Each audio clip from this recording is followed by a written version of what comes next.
హల్లెలూయా. Good morning. ఎలా ఉన్నారండి? మేల్కొన్నారా? దేవుని మాటలు రోజు వింటుండగా ఆధ్యాత్మికంగా మీరు స్థిరపడుతున్నారా? బలపడుతున్నారా? అవునండి, రోజుకో సమస్య మనకు వస్తూనే ఉంటుంది. కానీ మన ప్రభు కృప మనల్ని వెంటాడటం మూలాన అందులో నుండి మనం బయటపడతాం. మన ఏడ్పు సంతోషంగా మారుతుంది కదా. రెండో చిన్న ప్రార్థనతో ఈరోజు దేవుని వాక్యం ధ్యానిద్దాం. పరిశుద్ధుడా, నీకు వందనములయ్యా. సాయంకాలం ఏడుపు వచ్చును, ఉదయమున సంతోషము కలుగురన్న నిరీక్షణ ఉండును అన్నట్లు మా బ్రతుకుల్లో తండ్రి, గాఢాంధకార లోయలో సంచరిస్తున్నప్పుడు, చీకటిలో ఉన్నప్పుడు, సమస్యలలో ఉన్నప్పుడు కృంగిపోక, దుఃఖముతో నిండిపోక, నిరీక్షణాధారమైన క్రీస్తు మాకున్నాడని విశ్వసించుటకు మాకు సహాయం చేయమని క్రీస్తు నామములో అడుగుచున్నాను తండ్రి. ఆమేన్, ఆమేన్. దేవుని స్తోత్రం. మీరు బైబిల్ చదువుతారా? మీరు ప్రార్థన చేస్తారా? ప్రార్థన చేస్తూ బైబిల్ చదువుతూ ఉన్నవారికి అన్ని సమస్యలకు పరిష్కారాలు దొరుకుతాయి. అన్ని స్థితిగతుల్లోనూ ఆయన మీద ఆధారపడగలుగుతాం. మనం విశ్వాసంలో వృద్ధి చెందుతాం. కీర్తన 35వ వచనంలో ఆయన కోపము నిమిషం మాత్రం ఉండును, ఆయన దయ ఆయుష్కాలమంతా నిలుచు. ఆయన కోపము నిమిషం ఉంటుంది, కానీ ఆయన దయ ఎంత ఉంటుందట? ఆయుష్కాలం అంతా. మన జీవిత దినములన్నిటిలో ఆయన కృప, ఆయన దయ మనకుంటుంది. కాబట్టి ఆయా సమయాలలో మనం ఆయన్ని దుఃఖపరిచి దుఃఖం పాలైనా ఏంటి, మనకు దుఃఖం వచ్చిందంటే కారణం మనం ఆయన్ని దుఃఖపరుచు మనం దుఃఖపడుతున్నామండి. ప్రభు బిడ్డలుగా మీకు దుఃఖం అంటే లోకరీతైన దుఃఖాలు మనకు ఉండవు కదా. కానీ ఎందుకు మనం దుఃఖం అనుభవిస్తున్నాము? ఏదో విషయంలో దేవుడిని దుఃఖపరిచాం కాబట్టి మనం దుఃఖం పాలవుతున్నాం.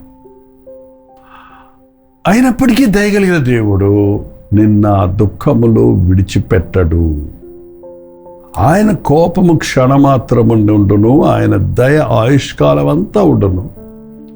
సాయంకాలమున ఏడ్పు వచ్చి రాత్రి ఉండినను, అబ్బా, సాయంత్రం వచ్చి రాత్రంతా ఉన్నప్పటికీ, అబ్బో, కొన్ని రాత్రులు మనకి దీర్ఘరాత్రులుగా ఉంటాయి. ఇంకా తెల్లారుతా, ఇంకా తెల్లారుతా, ఇంకా తెల్లారుతా.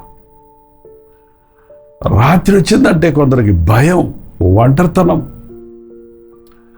ఎంతోమంది వాళ్ళ పగలంతా పకపకలాడుతూ ఏకకలాడుతున్నట్టు కనపడతారు. రాత్రి అయ్యేటప్పటికీ ఒంటరిగా వారి స్థితి గుర్తు చేసుకునేటప్పటికీ ఏడుస్తారండి.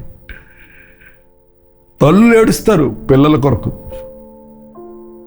రక్షించబడిన వారు ఏడుస్తారు రక్షించబడని వారి కొరకు, సేవకులు ఏడుస్తారు సంఘములో జారిపోతున్నారు కొరకు.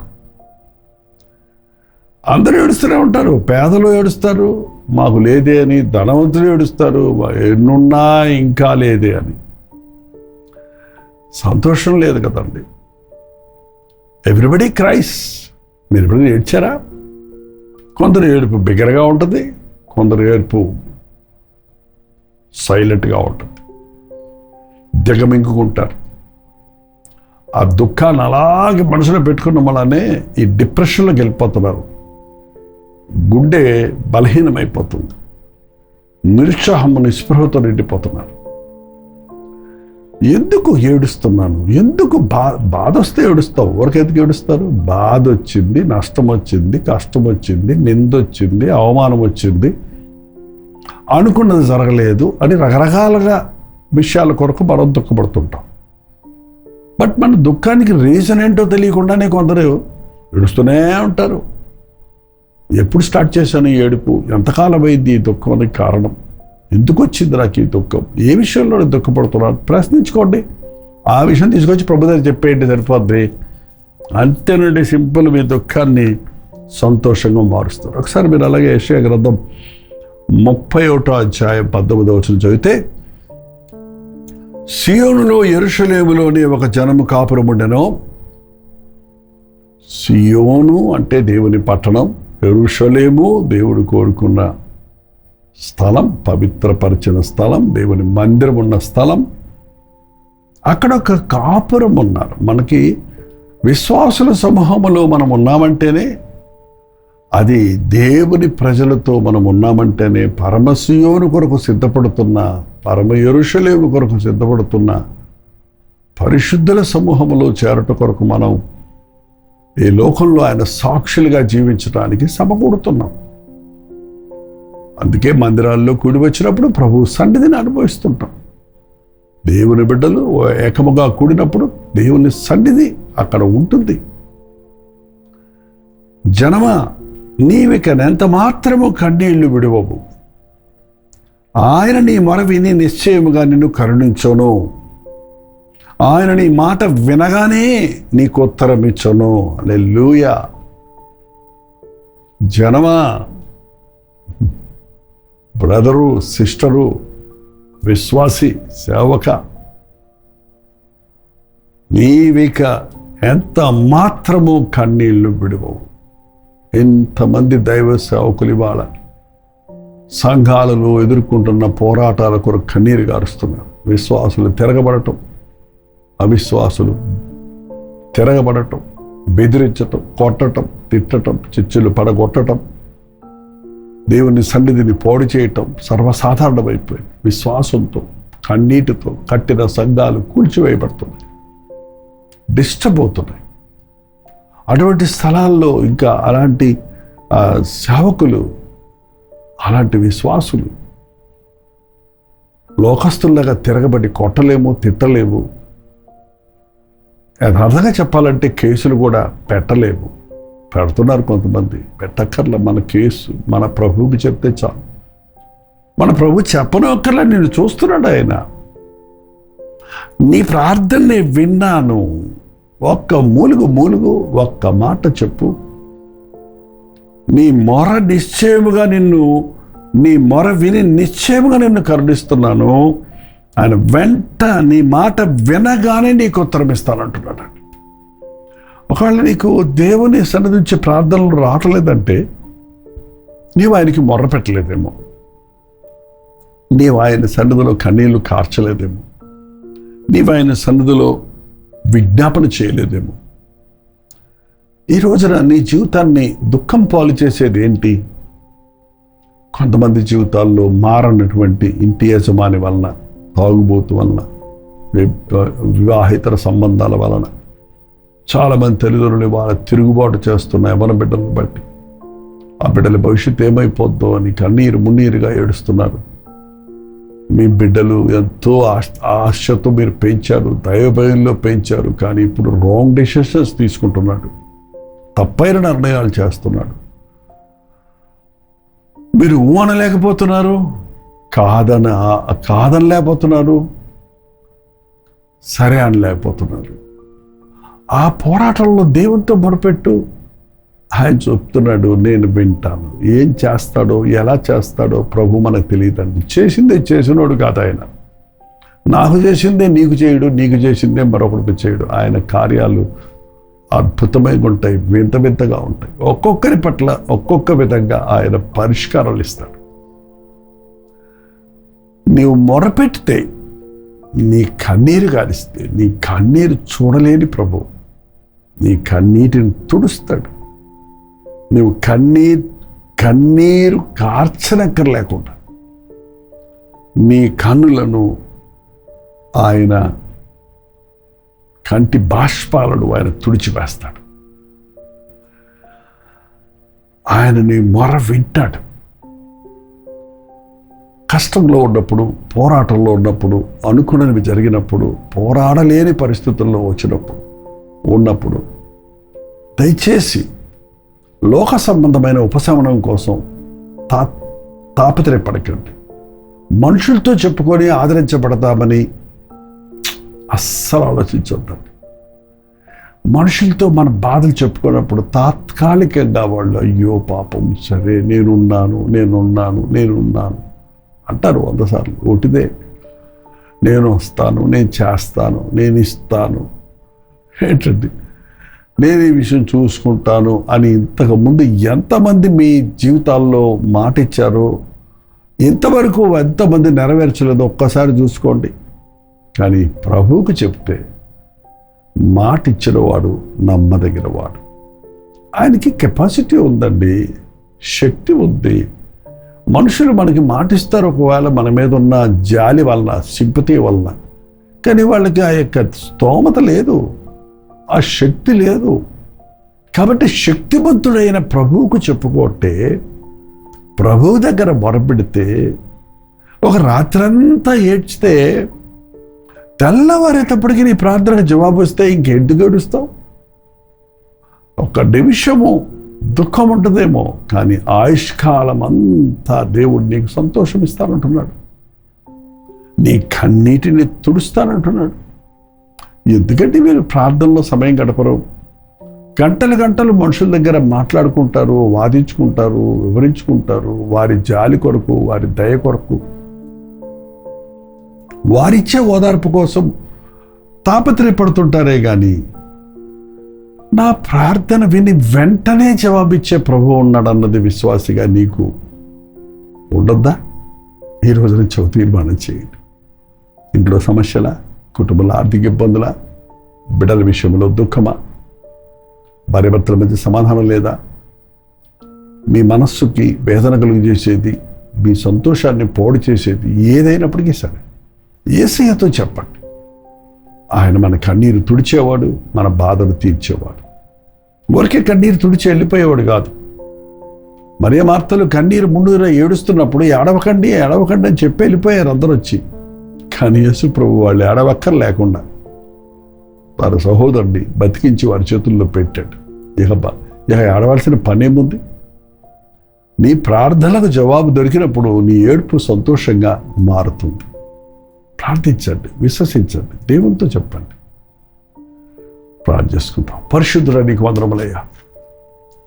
ఈ సమస్యలతో నిండిన లోకంలో, పోరాటాలతో నిండిన లోకంలో ప్రతి చిన్నదానికి కృంగిపోక, ప్రతి మనిషి మాటలను పట్టించుకొని, ప్రతి పరిస్థితిని చూసి బేజారైపోక,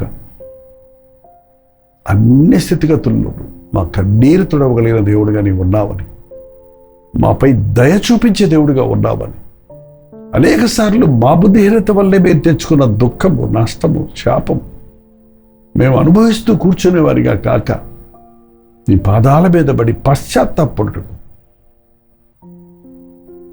నీవు మా కన్నీరు తుడిచినట్లుగా నీ అందు విశ్వాసం ఉంచుటకు మా ఒక్కొక్కరికి నీ సహాయం చేయమని క్రీస్తు నామములో అడుగుచున్నాను తండ్రి. ఆమేన్. మన తండ్రి అయిన దేవుని యొక్క ప్రేమయు, కుమారుడైన క్రీస్తు యొక్క కృపయు, ఆదరణకర్త అయిన పరిశుద్ధాత్మ యొక్క సహవాసం కుడి వచ్చిన మనందరికీ ఇప్పుడు సదాకాలం తోడయుడుగాక. ఆమేన్.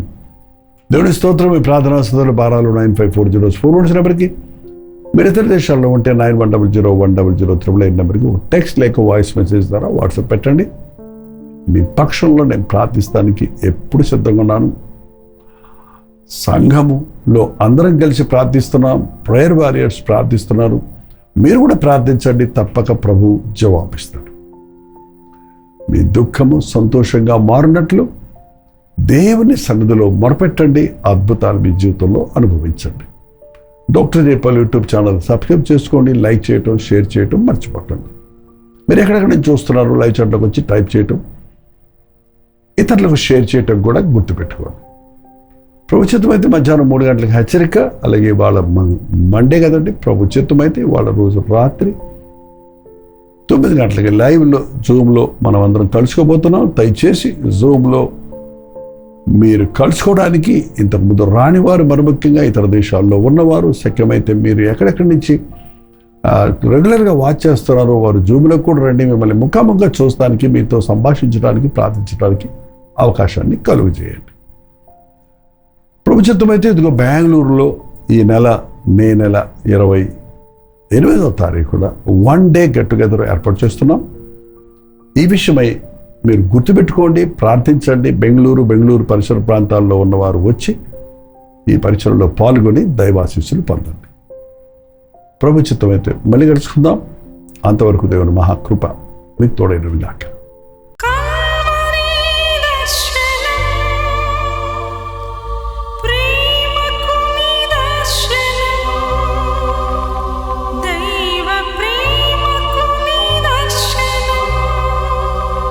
తెలుగు, తమిళ, హిందీ, మలయాళం, బెంగాలీ, ఒరియా అనే 6 భాషల్లో టెలివిజన్ ప్రోగ్రామ్స్ కొనసాగుతూనే ఉన్నాయి.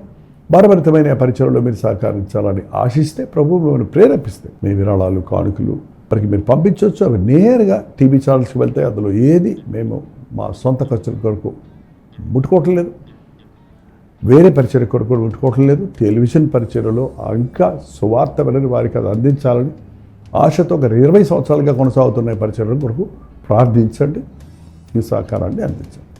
ఈ విషయం మీకు ఇంకా వివరాలు కావాలంటే 89393939 అనే నెంబర్కి మార్నింగ్ 10 నుంచి ఈవినింగ్ 10 లోపల మీరు ఫోన్ చేయండి, వివరాలు మీకు తెలియజేస్తాం.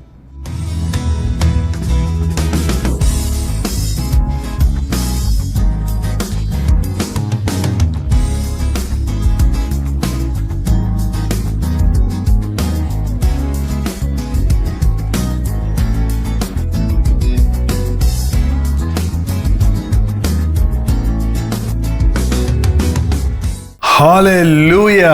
బెంగళూరు పరిసర ప్రాంతాల్లో ఉన్న వారికి శుభవార్త.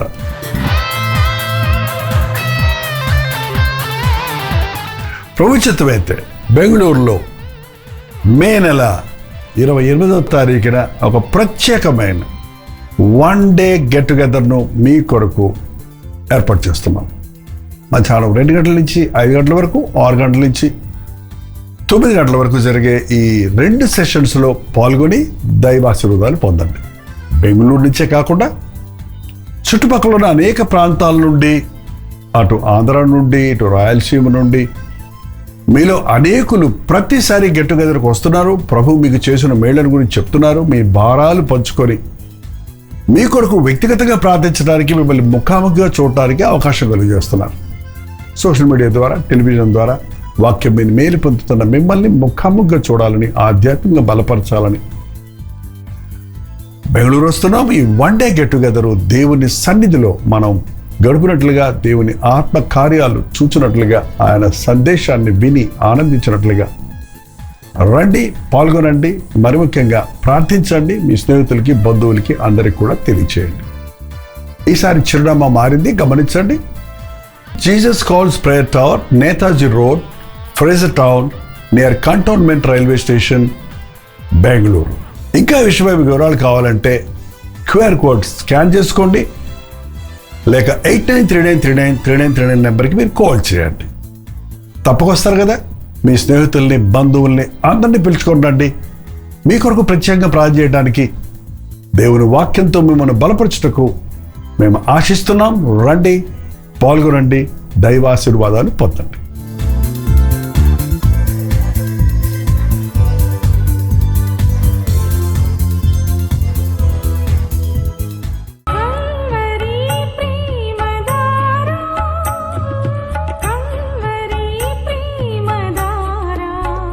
కల్వరి ప్రేమధార అనే మా ద్విమాస పత్రికను ఈ మధ్య త్రైమాస పత్రిక అంటే 3 నెలలకి ఒక్కసారి మాత్రమే ప్రింట్ చేయగలుగుతున్నాం. మరి గత 40 సంవత్సరాల పైబడి కొనసాగుతున్న ఈ పత్రికను ఆపు చేయటం ఇష్టం లేక దీన్ని త్రైమాస పత్రికగా మార్చున్నాం. మీరు కల్వరి ప్రేమధార పత్రికను చదువుతున్నారా? ఒక ఉచిత పత్రిక కావాలంటే ఇవ్వాలే మీ పేరు, చిరునామా, అడ్రస్తో పాటు, ఇంటి నెంబర్తో పాటు క్లియర్గా పంపించండి. తప్పకుండా ఒక ఉచిత పత్రికను మీకు పంపిస్తాం.